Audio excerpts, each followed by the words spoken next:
can start. I can start. Oh, you can start. Oh, I can start. Yes. I suppose I should say something. Полагаю, я тут должен что-то сказать, да?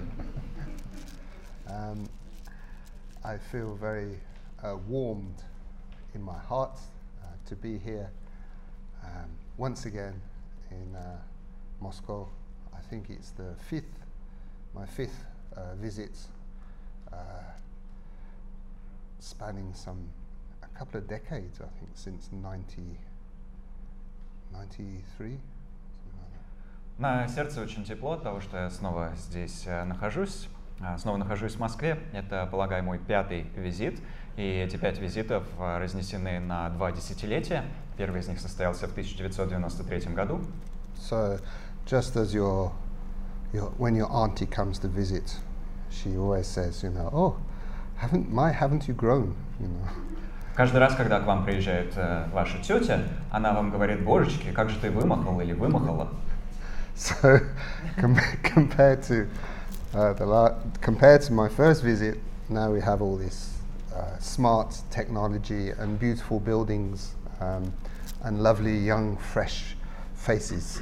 Так что и по сравнению с моим первым визитом появились хитроумные технологии, прекрасные здания и свежие красивые лица.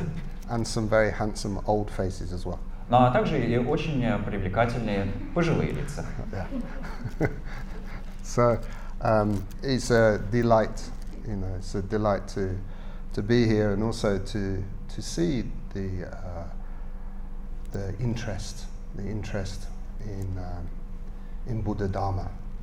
И для меня очень радостно здесь находиться, а также наблюдать за интересом по отношению к Будда-дхарме. So I think you should know a little bit about myself already, so I won't embarrass myself and talk about myself. But I think we're having questions at the end, isn't it? Questions at the end. So if there's any questions at the end, if you want to ask me anything, then about me personally, then we'll save that for then.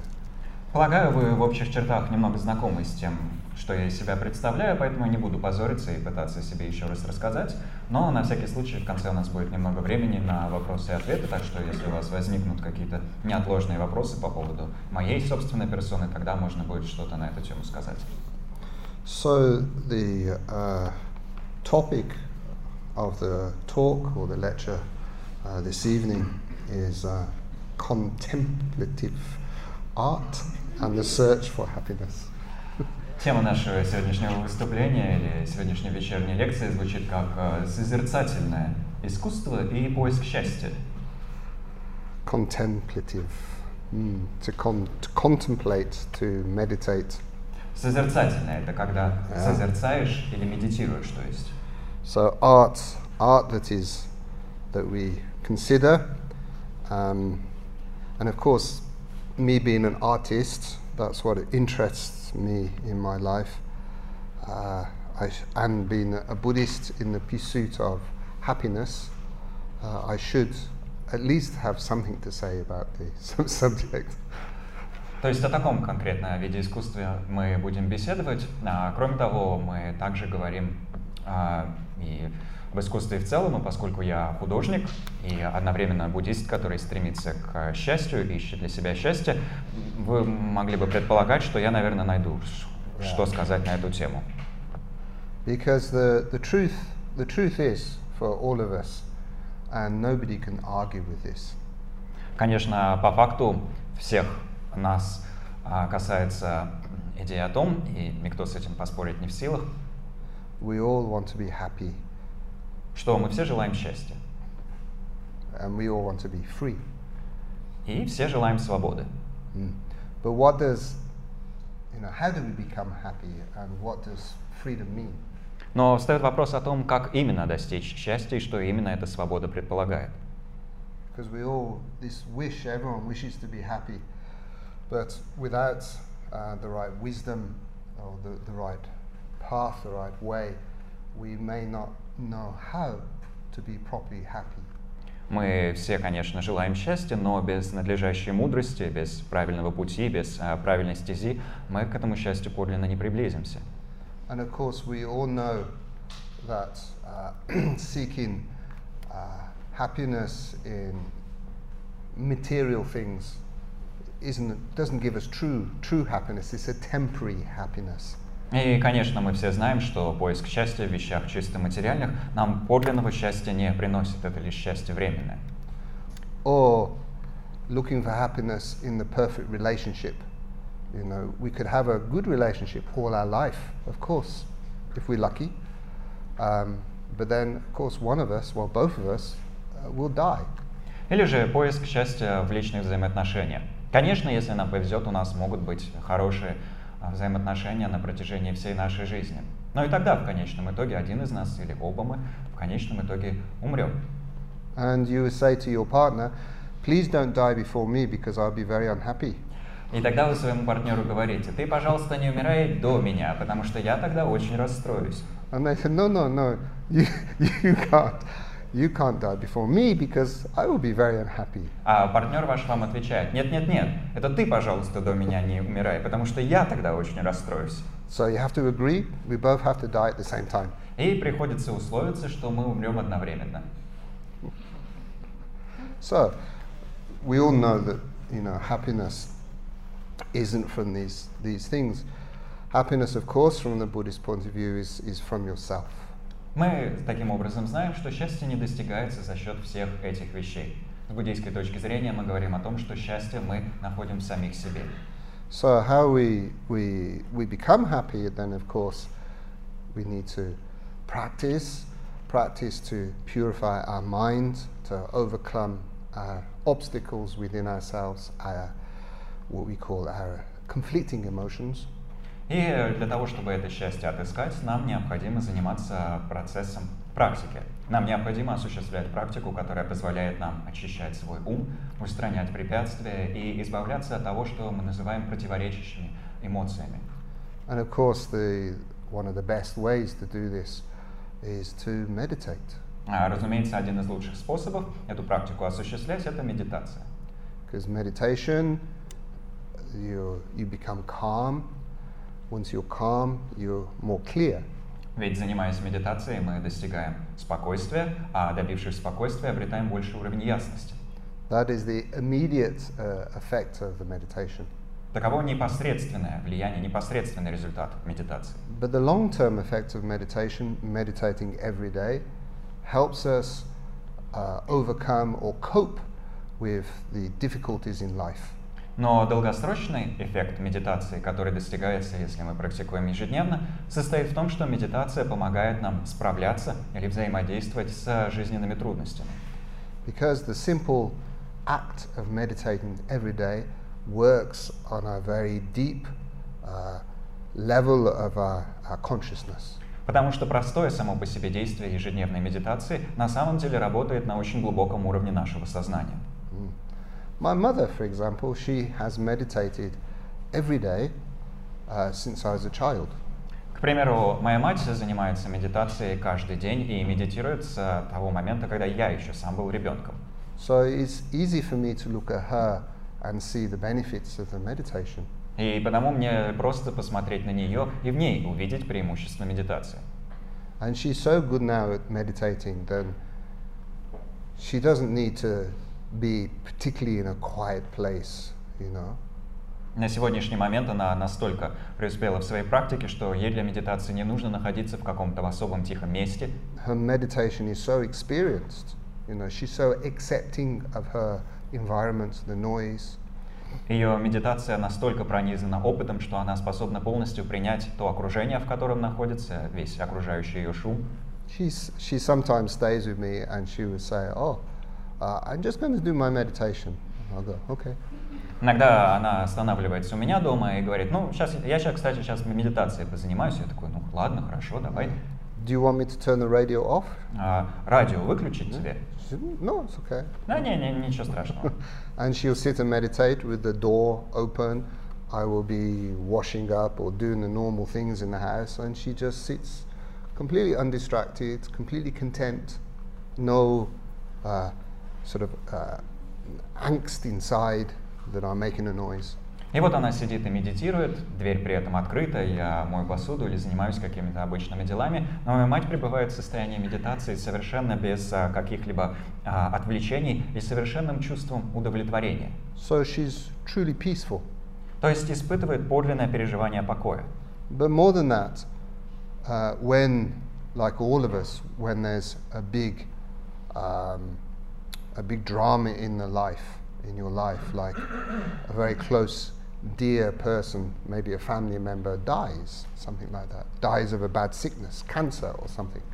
Но кроме того, когда возникают какие-то большие жизненные мелодрамы, с которыми сталкивается каждый из нас, к примеру, когда умирает кто-то из близких людей, друзей или членов семьи, умирает после продолжительной болезни, к примеру, рака, then, to my mother's, not surprise, but and to my experience as well, she copes with this. She doesn't become emotionally moved by what's happened. You know, she has this inner calmness and this inner strength that just helps her not suffer.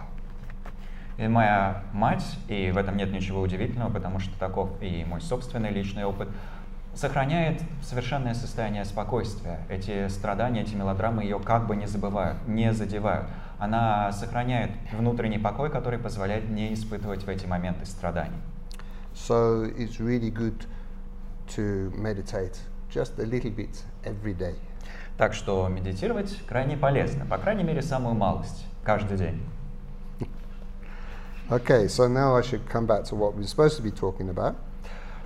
А теперь необходимо вернуться к той теме, которую мы должны обсуждать. Okay, so Tenzin had a nice kind of contribution that he brought to my attention, and this relates to your language of your study group. Таши Мэннокс сделал чудесный вклад в сегодняшнюю нашу вечернюю лекцию, познакомив меня с идеей о том словоупотреблении, которым мы в Фонде конtemplativных исследований пользуемся. So based on this role of contemplative art, на основе этого самого созерцательного искусства, so in this process of maintaining and the achievements of a higher level of well-being, you know, of happiness, мы на основе этого созерцательного искусства мы можем поддерживать высокий уровень внутреннего благополучия или умственного счастья. То есть мы используем созерцательное искусство для поддержания этого благополучия. So we can look at this in two ways, and this is your cultivating happiness, you say, and what was the other one? Cultivating and revealing happiness, yeah. И для того, чтобы это благополучие поддерживать, мы можем процесс рассмотреть с двух точек зрения. Мы можем рассматривать его как процесс развития или взращивания счастья, или же как процесс раскрытия, выявления. So revealing is revealing what is already there, your innate, your true happy nature. Процесс раскрытия предполагает, что мы раскрываем или выявляем то, что уже и так присутствует, присущую нам на внутреннем уровне счастливую природу.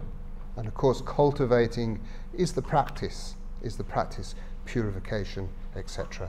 А взращивание — это, разумеется, процесс развития, процесс практики, где мы занимаемся очищением и тому подобными вещами. Okay, so this is really talking about the process, but then I think I'll move over then really to what makes this art, this contemplative art, so important to us. And I think I thought about this. We can break it into two areas. We can say that what isn't this art that benefits us, this art that inspires us or uplifts us, you know, something that's very beautiful. We can have the question of what is beauty as well, but something that inspires us, something that uplifts us, or communicates this image that we see communicates between our ordinary relative to the ultimate. Sorry, I was a little long there. И в данном случае мы рассматриваем само это понятие созерцательного искусства и должны задуматься о том, почему оно вообще в нашей жизни может быть важно. И здесь мы, конечно, можем говорить о разных аспектах этого процесса. Мы можем говорить о том, почему созерцательное искусство может для нас быть благотворным или полезным, в каком смысле оно может оказаться для нас вдохновляющим или вызывающим некого рода душевный подъем. И тогда говорим об особой роли красоты, которая на нас оказывает влияние. Конечно, в связи с этим может стать и вопрос о том, что же мы на самом деле считаем вообще красивым, но это отдельное соображение.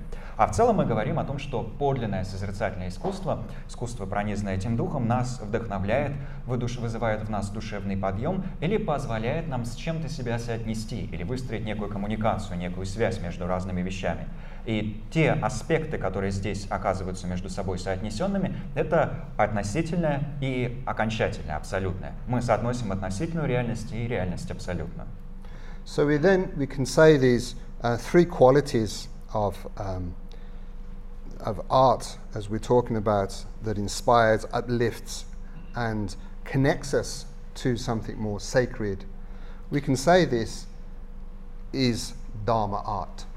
И мы можем сказать таким образом, что искусство, которому присущи эти три отличительные черты, то есть искусство, которое вдохновляет нас, вызывает в нас душевный подъем и позволяет нам выстроить связь с чем-то сакральным, и есть искусство дхармическое. Okay, so how many artists in the room? Сколько здесь художников разных дисциплин? A few.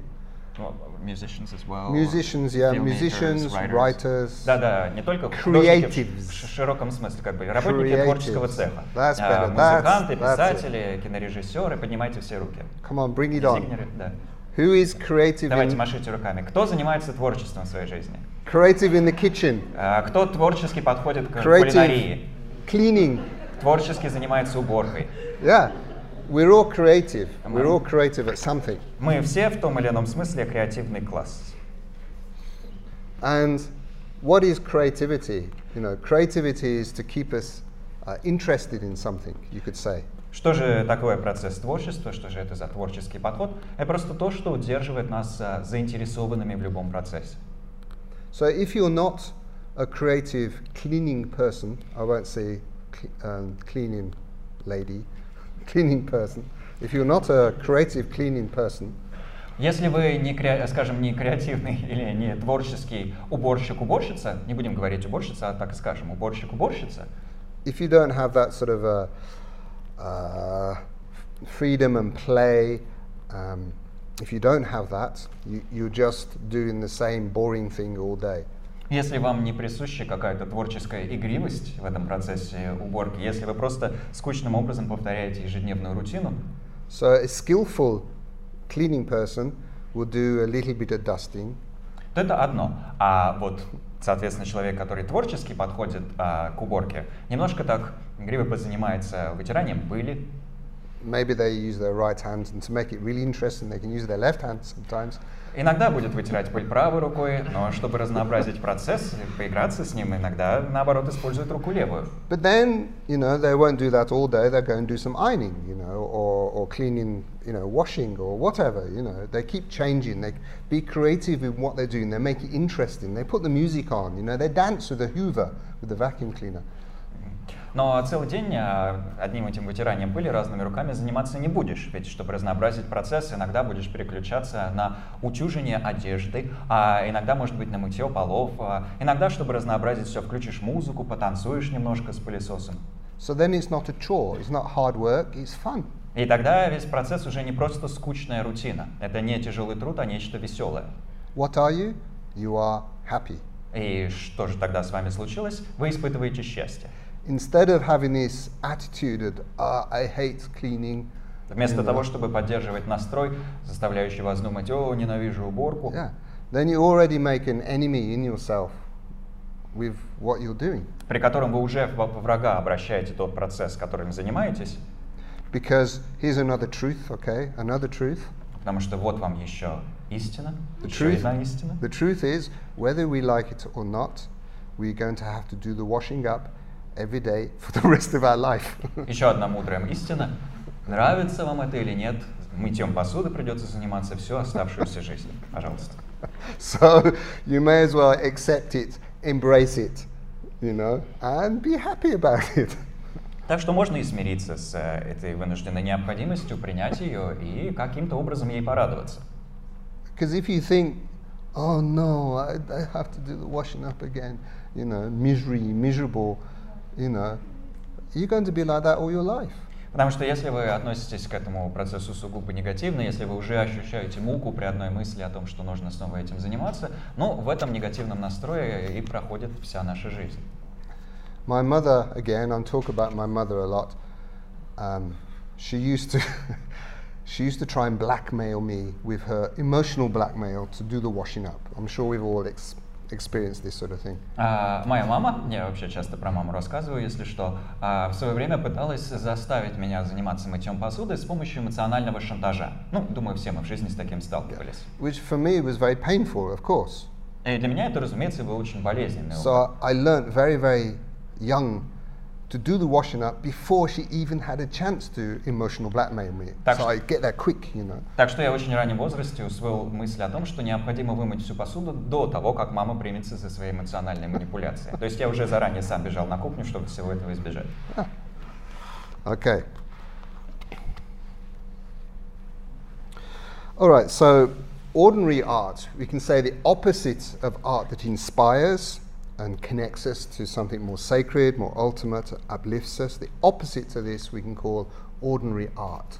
Мы могли бы сказать, что обыденное искусство — это противоположность того созерцательного искусства, которое мы описали. То есть тогда этим обыденным искусством мы назовем то, что нас не вдохновляет, то, что не выстраивает связь между нами и чем-то сакральным и не вызывает душевного подъема. Это как бы такое обыденное искусство, искусство в обычном смысле.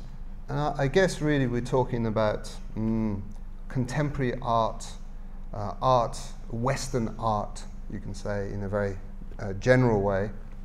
That's what we're talking about, ordinary art. И когда мы говорим об этом обыденном искусстве, мы в том числе можем думать о таких вещах, как просто в широком смысле искусство современное, или опять-таки в очень широком смысле искусство западное. Об этих вот широких категориях мы задумываемся, когда говорим об искусстве обычном.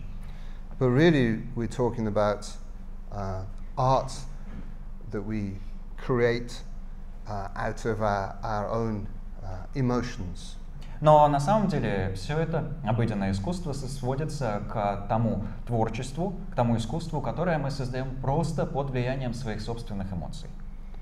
So, we know this sort of very dramatic artist has a bad time, in the revolution, whatever it is, so that he does this, or she does this very dark, dramatic artwork, На ум приходят такие как бы исторические эпизоды. Да, вот этот очень драматичный художник или художница, они переживают темный период своей жизни, там у них всякие страсти, и вокруг еще революция какая-то случается. И вот он или она берут полотно и такими мрачными, бордовыми, черными красками живописуют что-то такое эмоциональное. And then people who see this art, they go, oh yes, it was terrible, wasn't it, Да, и потом люди, которые смотрят на это полотно, тоже так кивают и головой. Да, ужасающий был, конечно, период. So you're feeding this negative kind of emotion, Мы как бы напитываем этого рода конкретную негативную эмоцию.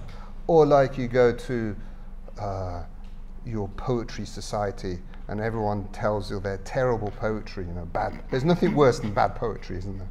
Nothing worse. Или вы приходите, скажем, в свой поэтический клуб, в свой поэтический кружок, а там вам все читают свою ужасающую поэзию. Я говорю, знаешь же по жизни, что нет ничего хуже ужасных стихов, конечно. Of course, bad poetry and this dramatic art based on the emotions, it has its place in our world. Of course it does.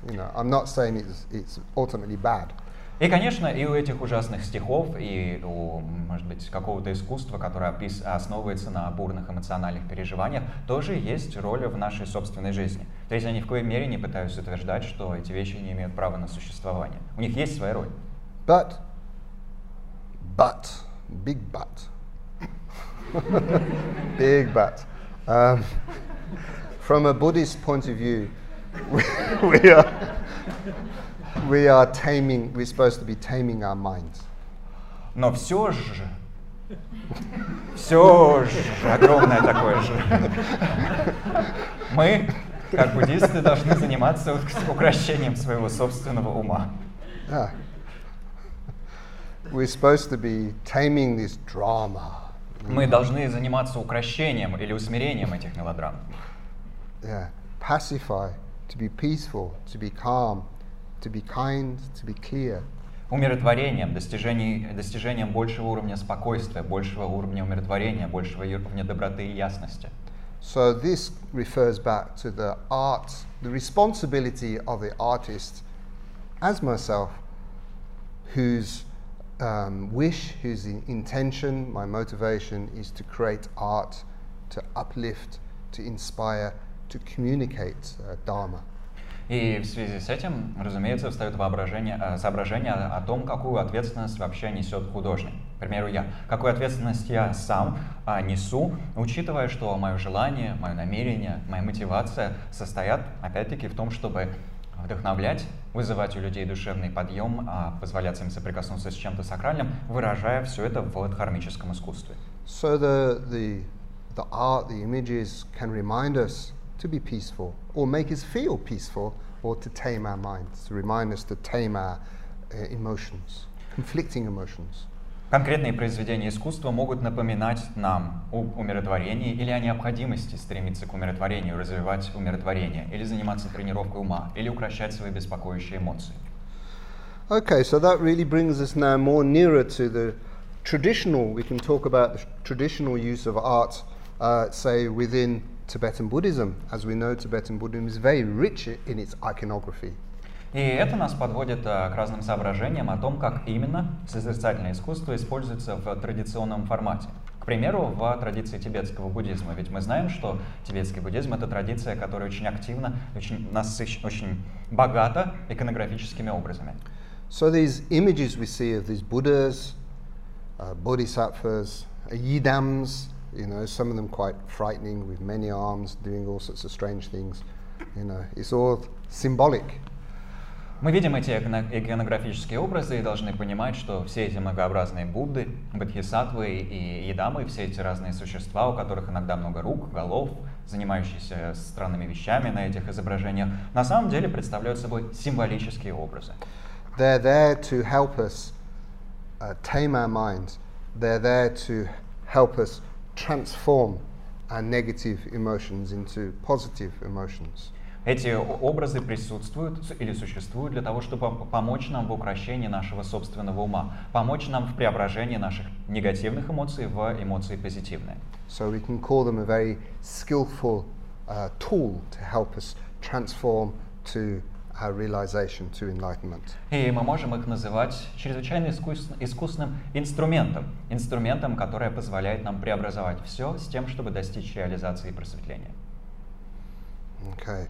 So this, you know, their role as well, such as the tanka paintings we see of Buddhas, they're actually to help us with our practice of visualization practice.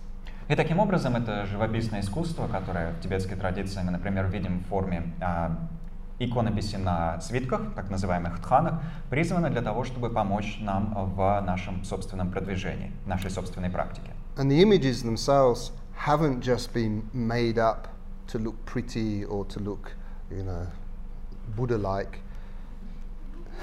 They have actually originally come from Buddha and come from enlightened minds. Сами эти образы не были случайным образом или от балды выдуманы для того, чтобы просто казаться красивыми или, так сказать, буддолепными. Нет, сами эти образы пришли к нам от Будд, они происходят или проистекают из просветленных умов. So even the colors used, and more especially, very importantly, the proportions used. Потому даже используемые в дханкописи цвета, и в особенности используемые в ней пропорции, these proportions are sacred. Имеют сакральный статус. They come from an enlightened mind. Пришли из просветленного ума. So even if we paint or draw, you know, Buddha's face, the distance between the eyes, the size of the eyes, where the nose is, everything is in this divine proportion, sacred proportion. И потому даже если мы рисуем, скажем, просто лицо Будды, конкретное расстояние между двумя глазами, ширина носа, расстояние между бровями и тому подобные черты зафиксированы и должны соответствовать очень четким пропорциям, которые в этой традиции считаются божественными или сакральными. So when we see the Buddha's face with the correct proportion, then it connects us. It connects us with something more, with this enlightenment from where it came from. Когда мы видим это получившееся в итоге изображение Будды с конкретными его пропорциями, само это видение, лицезрение образа выстраивает для нас связь с тем просветленным умом, из которого этот образ проявился. It plucks us out of samsara for that moment to enlightenment. На это мгновение нас как бы выдергивают из сансары, на мгновение перенося в просветление. Yeah, that's the power or the quality of having the correct proportioned images. И такова сила, такова мощь или таковы качества, которые связаны с этими образами, имеющими правильные пропорции. And this is the same for the mantra as well. So the sounds, the mantra, all the appearance of the mantra, the way the letters originated from Sanskrit are constructed is all sacred proportion. И то же самое касается и мантрического искусства, искусства мантры, как с точки зрения их звучания, так и с точки зрения их начертания, того, как конкретные звуки пришли к нам из санскрита, приобрели конкретные пропорции и в этих пропорциях изображаются. So if you don't know, this is one of the things I've been requested to do whilst I'm here at the weekend, isn't it? Is to teach intense two-day weekend course on how to write the correct way of writing good for visualization. Как вы, наверное, знаете, это, собственно, одна из тех тем, которые меня и попросили в рамках этого визита разъяснить. И на выходных в рамках интенсивного семинара двухдневного мы будем заниматься рассмотрением искусства того, как мантры записываются корректным образом, в правильных пропорциях. Почему? Потому что это очень помогает практикующим в визуализации. So, Tibetan calligraphy workshop. Так что это практический семинар по тибетской каллиграфии. So then comes into the next small area that I wanted to touch on. И это нас подводит к следующей краткой теме, которую мне хотелось затронуть. When we can use art as a practice itself. К вопросу о том, как можно использовать искусство само по себе, как практику. As the actual act of creativity to help us come from A to B. Как подлинный акт творчества, который позволяет нам дойти из точки А в точку Б. The act of creativity to help us tame our mind. Акт творчества, который помогает нам укротить наш собственный ум. So therefore it can be a meditative approach to creativity. В силу чего и может выступать в качестве медитативного подхода к творчеству. And learning the discipline, for example, the Tibetan writing with the correct proportion, learning that discipline is mind training. Освоение необходимой дисциплины, к примеру, в каллиграфии тибетской мы осваиваем правильные пропорции, правильные техники начертания, слогов и тому подобное. Это процесс тренировки нашего ума. So if we can learn such a discipline, that helps tame the mind. Once your mind is more tame, you have more freedom. Если нам удается освоить конкретную дисциплину, мы за счет этой дисциплины укрощаем свой ум. Когда ум укрощен, мы обретаем больший уровень свободы. So, therefore, it is discipline which people, often don't really think about, or maybe agree with. It's the discipline that gives the freedom. И потому именно дисциплина дарует свободу, хотя для многих людей эта мысль непривычная, это тема, на которой они особо не задумывались или с которой они, может быть, не согласны. Сама по себе дисциплина и приносит нам свободу. We may remember discipline from school. Но у нас может быть дисциплина может вспоминаться по школьным годам. And that didn't feel like freedom, did it? Которые нам какой-то свободой не казались, правда? Okay, so different kind of discipline, different kind of freedom. Так что здесь о другого рода дисциплине идет речь и о другого рода свободе. Okay, so then I want to talk about a little bit about is what is creativity itself.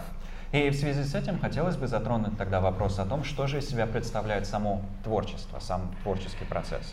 Because again, there's this interesting difference between what we call creativity for us as Westerners or as Easterners. И ведь здесь мы опять сталкиваемся с интересным различием между тем, что мы называем творчеством или творческим подходом на Западе в широком смысле, и творческим подходом с точки зрения восточного понимания. There is a cultural difference between the two. Sуществуют между этими двумя мирами или двумя интерпретациями определенные культурные различия. As I kind of touched on it already, but as a Westerner, creativity, we have the art scene, we could say, the art scene. Да, как я уже, в принципе, упоминал этот вопрос, но в целом, опять-таки, скажем, что у нас на Западе, когда мы говорим об искусстве, есть так называемая художественная тусовка. Мы это так можем назвать. On the art scene, there's lots of UFEs floating about. UFE. And E would be. UFE? Yeah, and the E would stand for. I'll tell you. Oh, because I need. Oh, I see. Okay. Unidentified flying egos. Okay. Да, есть у нас этот как бы мир искусства, художественная тусовка, и вот в этом мире искусства летает много разных НЛЭ. Они там летают такие в пространстве. So I just said UFE. Yeah, UFE. Yeah. So unidentified flying egos. Неопознанные летающие эго в этом художественном мире клубятся. But with the art in the East, you could say in the Far East, we say Buddhist art. И в то же время искусство в дальневосточных странах, или можем так сказать, буддийское искусство, например, then it's supposed to be, it's more ego-less. Предполагает от художника, требует от художника скорее отказа от эго. And much like perhaps the artists of medieval Europe and Russia, Christian medieval scribes who created these beautiful illuminated manuscripts, much like this. В значительной степени, как это обстояло и в средневековом европейском искусстве, когда безымянные каллиграфы, писцы и авторы книжных иллюстраций создавали изумительные иллюстрированные полотна, рукописи, написанные от руки, при том, что имена их до нашего дня не дошли. Этот процесс одинаковым образом происходил как в Европе, так и в России. This was done out of the labor as a scribe was done out of devotion. И этот свой труд, такой переписчик рукописных текстов, автор этих рукописных манускриптов, осуществлял в силу своей набожности, в силу своей преданности каким-то идеалам. Not with the motivation to become one of the UFEs, to be famous. А не с устремлением к тому, чтобы стать одним из этих самых НЛЭ или прославиться. But more in the Buddhist point of view, we also have the act of the creativity, creating a tanka, building a temple, all of these artistic things, copying manuscripts, is also you can say an offering.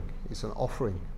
Кроме того, в буддийской культуре общепринято создавать эти произведения искусства, будь то иконопись танка, или строительство храмов, или рукописное создание рукописей, переписывание священных текстов от руки в качестве своего рода акта подношения. Because as Buddhists we have faith, we have the belief that to become enlightenment, because we believe in karma. В силу того, что буддисты верят или обладают некой преданностью по отношению к идее просветления. Они верят в достижимость просветления в силу того, что придерживаются представлений о карме. We need two essential qualities to become enlightened. И считается, что для достижения этого самого просветления необходимы два сущностных качества. And these are called the two accumulations. которые называются двумя накоплениями. The accumulation of merit and the accumulation of wisdom. Накоплением заслуги и накоплением мудрости. So creating art as an offering is the accumulation of merit. Создание произведения искусства в качестве подношения и представляет собой процесс собирания накопления заслуги. And in a way, at the same time, copying manuscripts, etc., is helping preserve the wisdoms. Но в то же время мы можем сказать, что процесс рукописного переписывания текстов и тому подобные вещи — это процесс, который способствует сохранению мудрости. But of course, what makes real wisdom is the practice of them.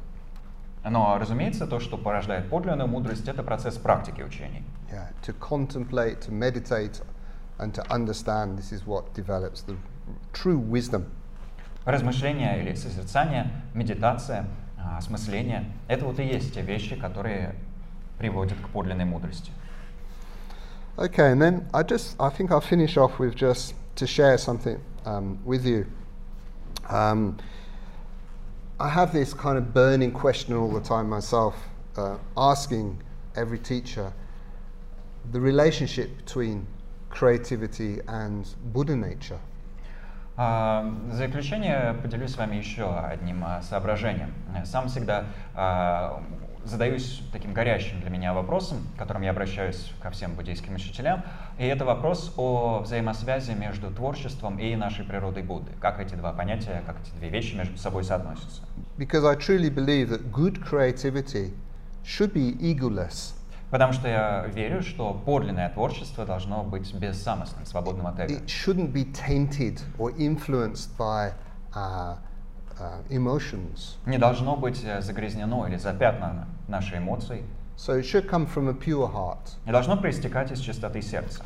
So really, what is Buddha nature but a pure heart? А что такое природа Будды, как не, собственно, чистое сердце? It's so if you're able to be creative without these negative influence from a pure motivation, then you could say this is an expression of Buddha nature, your pure mind. Мы можем сказать, что если вы в силах заниматься творческим процессом с некой чистотой сердца или без влияния негативных эмоций, или с ясностью и спокойствием ума, тогда ваше творчество, ваше произведение искусства и оказываются проявлением вашей природы Будды. And then when people see what you created, maybe then it also opens their true nature. They see something. Когда люди видят конечный продукт, который вы получили, это лицезрение, может быть, и для них раскрывает их собственную истинную природу. Они уже что-то в этом видят. So I've been asking a lot of these lamas, these Tibetan lamas, what's a good Tibetan word for creativity? I want to hear what you say about creativity. Я много разговаривал с тибетскими ламами на тему того, как удачно было бы перевести на тибетский язык само понятие творчества. Каким конкретно тибетским термином мы могли бы саму эту идею, само это понятие передать? And actually, for once, they kind of struggle to give an answer. И это на самом деле один из тех немногих вопросов, которые у них вызывают определенные затруднения. Normally it's the other way around. Normally, Tibetan words have a great deep meaning, and we struggle to find English or Russian equivalent. Да. Обычно все дело обстоит наоборот. У тибетских слов очень глубокий смысл, и мы вот мучаемся, мякаемся, бекаемся, пытаемся отыскать хоть какие-то адекватные понятия для передачи того же смысла на английском языке, на русском языке, на каком угодно. Тибетский термин очень сложно как-то зачастую однозначно передать. Because for us, the word creativity is very deep, it's very rich. Но здесь все обстоит наоборот, потому что в наших языках понятие творчества — это понятие чрезвычайно глубокое и насыщенное. And I think the reason why they can't find one word to describe it is because it's also very rich for them, but they haven't put it just into one word. Я думаю, причина, в силу которой тибетские учителя затрудняются однозначно ответить на этот вопрос, состоит в том, что и для них понятие творчества — это нечто чрезвычайно богатое и насыщенное. И они просто так никогда и не вписали его в какой-то единый термин. But discussing this with one lama, I wanted to share you. Но, собственно, результаты обсуждения этого вопроса с одной из лам я и хотел бы для вас озвучить. She said, Она говорит, she said, the good word in Tibetan is hundrup. Один удачный термин на тибетском для обозначения творчества звучит как лхундруб. Lundrup doesn't just mean spontaneous. It's not just spontaneous. И это понятие лхундруб не сводится просто к спонтанности, как бы это такой основной смысл. Это не просто спонтанность или непринужденность. It's more than just spontaneous, because spontaneous really describes one aspect of creativity, doesn't it? Нечто более насыщенное. Ведь, конечно, само понятие спонтанность или непринужденность описывает один из аспектов творчества, да? But what it means is it's spontaneous because it has not caused, it hasn't happened yet. Речь has not been caused. It's not yet caused. Yeah. Это понятие лхундруб передает также и аспект этой спонтанности, смысл спонтанности с точки зрения того, что описывается нечто, что еще не проявилось, нечто, что еще не было вызвано. It's really saying that it's complete in itself. It's complete. It's completeness. There's nothing more than completeness. Этот же термин указывает на то, что какое-то явление или что-то уже полно в себе. Там нет ничего, кроме полноты, кроме завершенности. It's not trying to be something. It's not something. It just is. То, что описывается этим понятием лхундруб, не пытается что-то из себя изобразить, не пытается чем-то притвориться, оно просто есть. But then went on to say that we can break this into three different qualities. Но далее это понятие лхундруб мы можем разделить на три конкретных качества. Three different qualities of creativity. Три различных качества, которые описывают творчество. The first one is tsal. Первое из них это цал. Tsal means creative power or essence. И цал это буквально творящая сила или творящая сущность. It's that characteristic, intrinsic skill or ability, the virtue, your ability, your energy into something.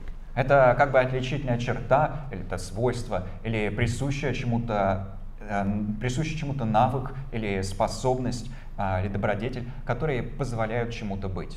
Or you could even say the virtue of it. Мы бы могли даже сказать просто, что это добродетель какого-то объекта. So that's the first thing. И это первое из понятий, цал. The vitality. Жизненная сила, жизненная мощь чего-то. The second quality of creativity Второе качество, связанное с творчеством, is play. это игра, игривость. Yeah. Which, of course, as I said before, relates to freedom. Что, разумеется, как я уже описывал, соотносится со свободой, связано со свободой. So we can say play in all its senses, И здесь мы подразумеваем игру или игривость во всех возможных смыслах. Because it is, if you think about creativity, there is an enjoyment. If you're an artist and you get stuck into what you're doing, you're in the zone. We say you're in the zone, and it's very playful and very you enjoy it. И, разумеется, если мы так задумаемся, мы эту игривость увидим в процессе творчества. Мы знаем, что процесс подлинного творчества подразумевает получение удовольствия от процесса. Мы так говорим, что художник как бы входит в поток, да, или вот он в струе сейчас, и в этой струе наслаждается происходящим, наслаждается созданием. So far we have your skillful ability to play. Так что, таким образом, сочетая первые два свойства, мы уже получили искусственную способность играть. So the third element to creativity is ornament. И тогда третье понятие, которым описывается творчество, это понятие украшения. The beautifying feature of a thing. Некая украшающая черта и украшающее свойство какого-то объекта. So your skill to be creative, your skill to be creative to make something beautiful. И собирая все это в целом, мы получаем навык или искусность, которые позволяют вам в процессе творчества создавать что-то прекрасное.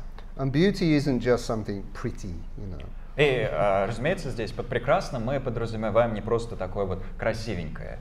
Beauty What is the most beautiful thing for most of us is nature, isn't it? Seeing nature. Каков самый прекрасный объект, который большинство из нас в жизни когда-либо лицезрело? Ну, это природа, лицезрение природы.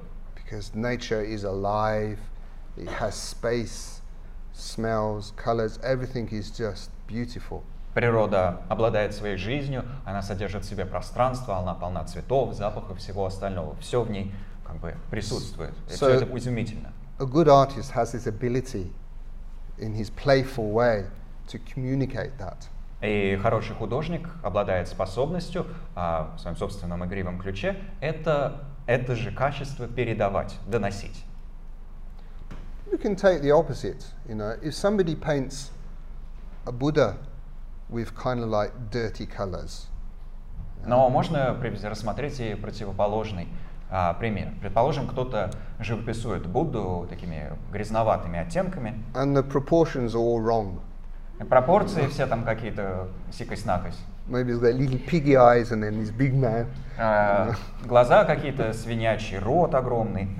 And then sitting under the Bodhi tree, he's not upright, he's sort of like this, you know. И вот он там как будто бы сидит под деревом бодхи, но не с прямой спиной, а как-то весь скрючился.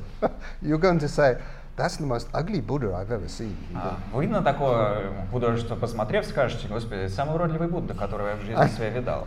And will it inspire you to get enlightened? Вдохновит вас такое художество на достижение просветления? Is it beautiful? Покажется ли оно прекрасным? No. Нет. So you can see the real reason, you know, why we need these different qualities. И в этом вы видите соображения, в силу которых нам необходимы все перечисленные качества. Okay. So, any questions? Какие-либо вопросы?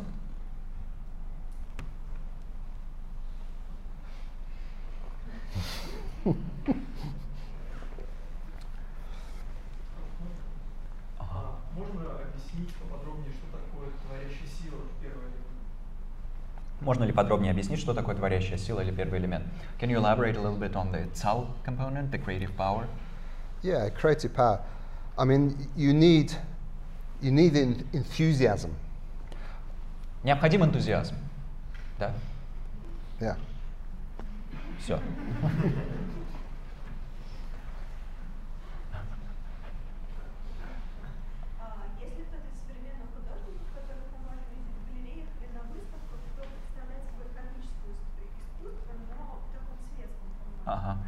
Если кто-то из современных художников, которых мы можем видеть выставляемых в галереях и тому подобных вещах, и которые занимаются кармическим искусством, но в светском формате. Are there any modern artists that we could perhaps see in galleries and so on that are doing what you would describe as dharmic art, but in a secular context? Dharma art. I mean, the true pioneer who coined the term Dharma art, of course, was Chodron Trungpa Rinpoche. Подлинным проходцем, который вообще создал, как бы склеил эти термины и получил понятие дхармического искусства, был, конечно, Чогьям Трungpa Rinpoche. It's probably difficult to go and find it in art gallery or museum or something, but there's certainly plenty of publications. И, разумеется, было бы сложно, наверное, прийти просто так вот в галерею или в музей, там разыскать дхармические работы, но, безусловно, довольно много их мы можем найти в публикуемых каталогах. For me personally, I think some of our own Western artists were Dharma artists, even if they didn't know it. С моей собственной точки зрения, многие из наших западных художников были, безусловно, художниками дхармическими, даже если они себя так не описывали, сами об этом не знали. Anything that lifts the heart. По сути, речь о любой вещи, которая вызывает сердечный подъем. Anything that's really beautiful. О чем-то, что по-настоящему кажется прекрасным. Or even thought-provoking, you know? Или даже заставляющим задуматься. William Blake. Уильям Блейк. Yeah? Just off the top of my head. Ну, это первый, кто приходит на ум. There's many. А так вообще полно. You know, I personally find the impressionists, French impressionists, you know, just like, just so beautiful. The colors, you know, it's almost like psychedelic, you know. It's almost another world. Ну, к примеру, для меня лично французский импрессионизм. Как бы там все такое вот яркое и красочное, но полный психодел какой-то. И ты замечаешь, что это как бы отголосок какого-то иного мира. I think they had almost, it's like you could describe it almost like a sacred view of the world. Можно сказать, что художники, которые в этом стиле работали, поддерживали своего рода сакральное видение мира. And sacred view, I mean, a little story here. One day as a monk, I was walking in the countryside. И когда мы говорим про это сакральное видение, просто расскажу историю на тему. Когда я еще был монахом, я как-то раз шел по сельской местности. And it wasn't a particularly nice sunny day. It's in Scotland, lots of clouds, you know, grey. День был не особо какой-то жизнерадостный, дело было в Шотландии, так что там не ахти как вообще с погодой. И вот тучи в небе, все такое серое. And I met, coming towards me, I met my mentor, my teacher, who's a tanka painter, old Tibetan tanka painter. И навстречу мне по этой же сельской местности шел мой собственный наставник, очень пожилой тибетец, который занимался тханкописью. His name is Sherab Palden Beru.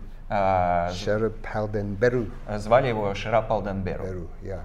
And I was apprenticed to him. I was learning from him. Я был его подмастерьем, учился у него. And he stopped. He went, oh, as he did. He stopped, and we looked at the sky. He said, look at the sky. You know. И вот мы с ним встретились на дороге, и он, как это было ему свойственно, такой, издал такие звуки, а потом говорит, посмотри в небо. И вот мы стали пялиться в это небо. And then he pointed out, he made me see, through his eyes, he said, look at the delicate pink in the corner of this cloud. Look at the yellow here, you know. Look at the green in this cloud here. И он мне показал то, что он видел в этом небе. Он сказал, обрати внимание на тонкий розовый оттенок на краях вот этого облака, посмотри на желтый цвет здесь, посмотри на зеленый цвет вот в этом облаке. He saw everything like his tanka painting. Он все видел как свои собственные произведения тханка. And that really, it was like a little empowerment. It really opened my eyes, you know. Actually, there's all this color in the many shades of grey. И само это взаимодействие тоже для меня оказалось своего рода посвящением, потому что открыло мне в каком-то смысле глаза, заставило меня начать видеть, что даже в оттенках серого сокрыто множество цветов.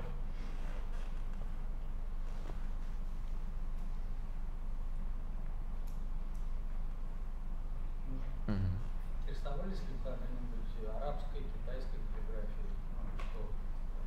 каллиграфией? Просто интересовались ли вы, да? Ну да. Интересовались ли вы когда-либо арабской или китайской каллиграфией? Have you ever been interested in Arabic or Chinese calligraphy? Yeah, very much so. I wish that my life was 3 times longer. You know, I wish I had another 80 years or something, because I'd love to learn Arabic, Chinese, Mongolian, many superb world calligraphy traditions. Очень даже. И очень бы хотелось, конечно, прожить в 3 раза дольше, иметь в запасе еще как минимум 80 лет и за эти годы освоить и арабскую каллиграфию, и китайскую, и монгольскую, и вообще все эти превосходные традиции каллиграфического искусства. Chinese, from the Zen point of view, because they have this amazing tradition of this meditative approach. It's a practice in itself, like an enzo.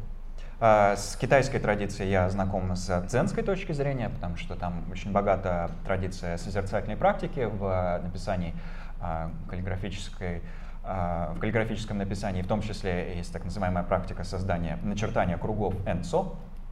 Islamic, because I consider is the most sophisticated calligraphy tradition in the world. Исламскую каллиграфию я назвал бы самой изощренной, самой сложной из каллиграфических традиций нашего мира. Incredible craftsmanship, you know, skill. Это невероятный уровень ремесла. Because is Islam, they're not supposed to represent anything figurative, you know, other than God. Поскольку ислам воспрещает изображение, как бы создание изображений, сакральных изображений в прямом смысле, то есть образов. They had to put all their creativity into the writing. Весь творческий пыл пришлось как раз пустить в каллиграфическое искусство. And because of that, it became very sophisticated and very beautiful. И в силу этого она стала чрезвычайно изощренным и чрезвычайно прекрасным. Pleasure. Вы упоминали пропорции цветов, используемых в танкописи. Считаете вы, что это работает, скажем так, универсально, или все же нужен какой-то культурный контекст, чтобы это все правильно работало? Вы упоминали пропорции и цвета, которые используются в танкописи. Считаете ли вы, что это универсально, или нужен какой-то культурный контекст? You've mentioned the proportions and colors used in tanka painting. Do you think that's completely universal, or is there a cultural context for each of these things? I think there is, stylistically, there's cultural context, yeah. Думаю, что с точки зрения стилистики существует культурный контекст. But what it's touching within our deeper mind is the same. Но то, что само это искусство затрагивает на уровне глубинных слоев нашего ума, это вещь универсальная. There's no boundaries between cultures. Нет никаких границ между культурами. Yeah. We're all human beings.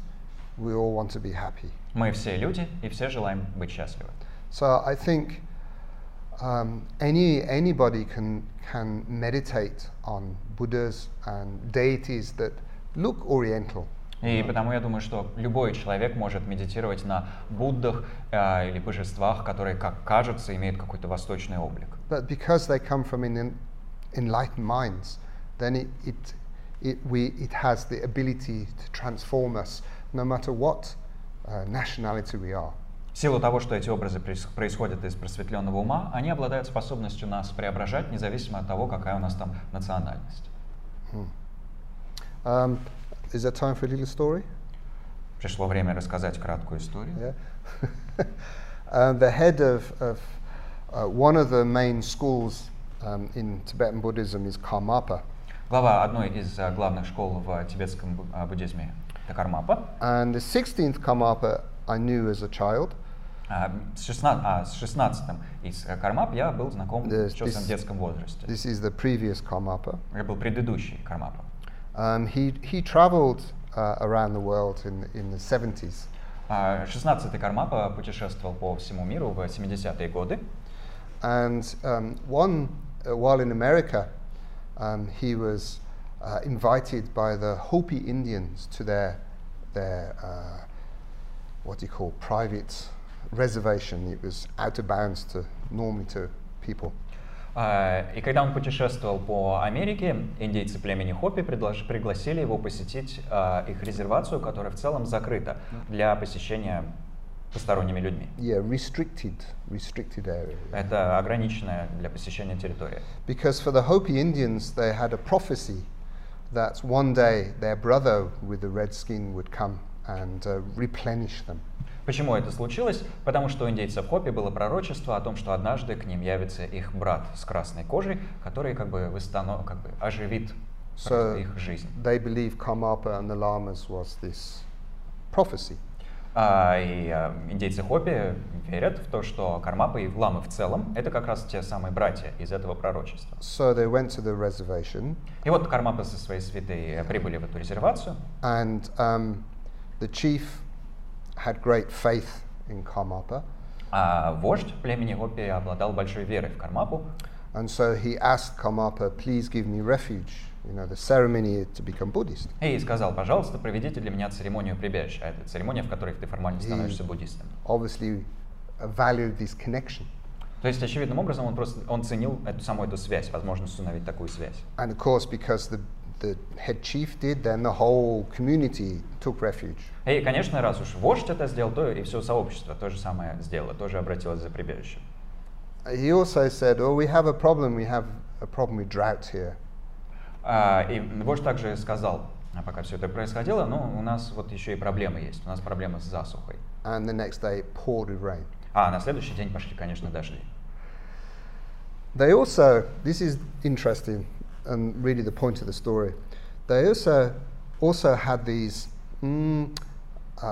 traditional, like sand mandalas, but these traditional kind of abstract with symbols they used to create on the ground in different colored earth.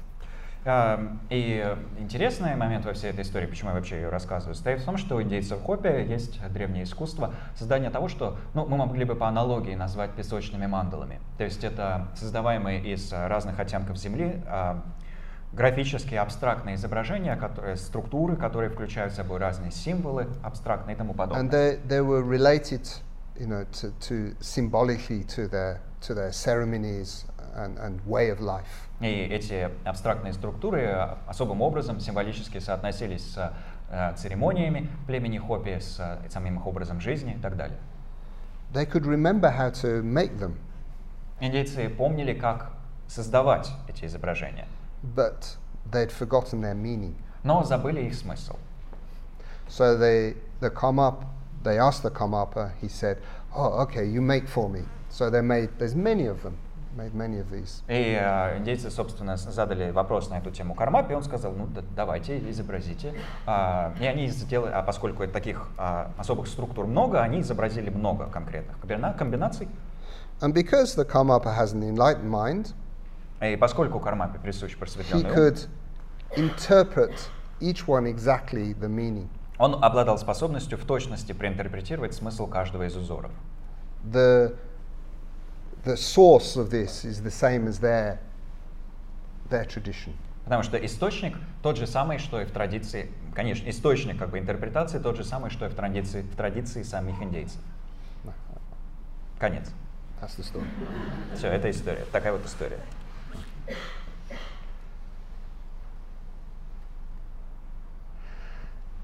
Oh? Yes? Да. У меня такой вопрос. Владеете ли вы, вообще занимаетесь ли вы так называемым свободным стилем каллиграфии? И если да, то в какой степени это искусство относится к тем, что вы называете кармическим искусством? Владеете ли вы так называемым свободным стилем каллиграфии? И если да, как свободный стиль каллиграфии соотносится с тем, что вы назвали кармическим искусством? Are you familiar? Do you have any mastery of the so-called freestyle calligraphy? And if yes, what's the connection between that style and what you described as dharmic art? Freestyle calligraphy in the Zen tradition? Каллиграфия свободного стиля по аналогии с тем, как она используется в традиции дзен, например, да? Yeah. Yes, I have a huge appreciation, and I do practice freestyle calligraphy. Yes. Да, я очень ценю сам этот подход, и да, я сам также практикую каллиграфию свободного стиля. Only it came later on in my career as a calligrapher, artist. Но и этот стиль в мою собственную карьеру как художника-каллиграфа пришел относительно поздно. Because like anything, you shouldn't try and fly before you can even walk. Потому что, как и вообще в любом деле, не следует пытаться летать, прежде чем научишься ходить. You need the traditional foundation to write properly first. Сперва необходим традиционный фундамент, который позволяет правильно писать. But then also the more I wrote, created calligraphy. Но затем, чем больше я занимался каллиграфией, упражнялся в начертании, the more I recognized and developed it as a spiritual practice as well. Тем больше я сам для себя этот процесс развивал или оформлял как духовную практику.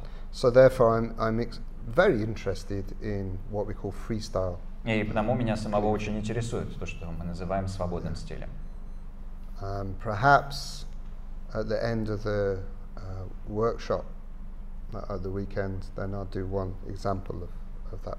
Может быть, в конце практического семинара на выходных я выполню пример свободного стиля. What time does it finish on Sunday? 6. В 6 завершается у нас практический семинар. So if it's going to be here? Another room, but the same building. Yeah, okay. So if we say at 5 o'clock, there will be this demonstration. So anyone who isn't attending the calligraphy course can visit at 5 o'clock. Предположим, можно так сказать, семинар для зарегистрированных участников, но и даже если вы в нем не участвуете, то при желании вы можете в воскресенье прийти сюда же в открытый мир, в другом зале, сюда же в открытый мир в 5 часов, просто на демонстрацию свободного стиля. So this will be a demonstration where I will explain, go through the process of the meditative approach to the freestyle. И это демонстрация, в рамках которой я продемонстрирую сам процесс и объясню, в чем же состоит медитативный подход, который применяется при использовании свободного стиля.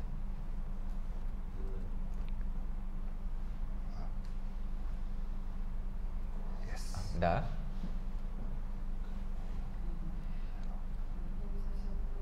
Ага. В хромическом искусстве допускается вот эта игра, и в каких пределах? То есть, когда уже можно сказать, что изображение не соответствует канону? А допускается ли в дхармическом искусстве игра и в каких пределах? Когда можно сказать, что изображение уже не соответствует канону? Is there any room for play in the dharmic art, and to what extent? When can we say that an image does no longer comply with the tradition? That's interesting. I think you have to know your place as an artist within the tradition. Это интересный вопрос.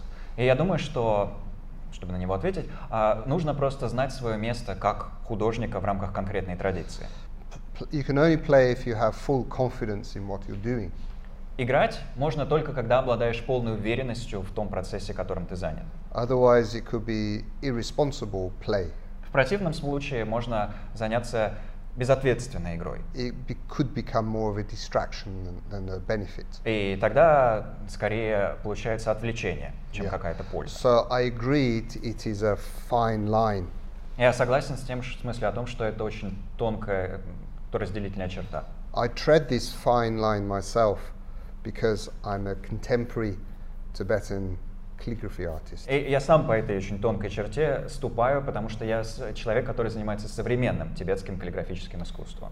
My wish is to create contemporary art without compromising the tradition. И мое желание состоит в том, чтобы создавать современное тибетское каллиграфическое искусство, при этом не идя на компромисс с традицией, не компрометируя традицию. And that's a fine line to tread. И это тонкая тропа, узкая тропинка. Does that answer your Я ответил на question? ваш вопрос? Yeah. Wrap it up? Yeah.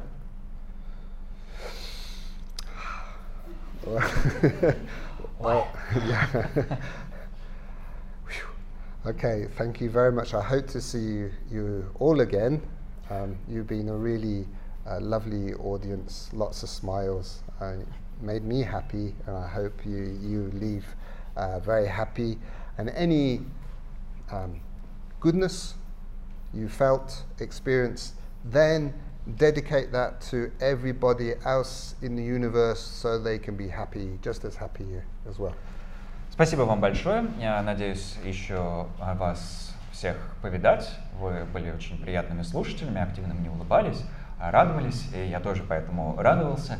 И в связи с этим любую радость, любое счастье, которое вы переживаете, можно мысленно посвятить всем остальным существам во Вселенной, для того, чтобы они тоже такой же уровень счастья обрели. Спасибо.